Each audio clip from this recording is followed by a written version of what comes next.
আসসালামু আলাইকুম গাইস, এই দেখেন আমার রেড টেল প্লাটিনাম ডাম্বুয়ার গাপ্পিটা মারা গেছে। সো এই গাপ্পিটা এনেছিলাম গত 9 দিন আগে। তো ওই ভিডিওটা যারা দেখেন নাই দেখে আসেন। আর এখন যে এই গাপ্পিটা কেন মারা গেল সেটা আমি নিজেও বলতে পারতেছি না। হয়তোবা হঠাৎ ওয়েদার চেঞ্জের কারণে ও মারা গিয়েছে। ওকে আমি আর যখন মারা গিয়েছে তার 1 ঘন্টা আগে ওকে আমি খাইতে দিয়েছি।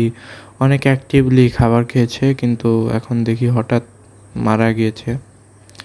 সো এটা ছিল আর কি সবথেকে মানে সুন্দর যেটা, এটার কানটা অনেক বড় ছিল অন্য কয়টার তুলনায়। এটার কান অনেক বেশি বড় ছিল। সো এখন আর কি করার, মারা যখন গিয়েছে। সো এখন আমার এই দুইটাকে আরও বেশি, এই তিনটাকে আরও বেশি কেয়ারফুলভাবে রাখতে হবে। সো এখন এটাকে আর কি করব, বাইরে ফেলে দিই।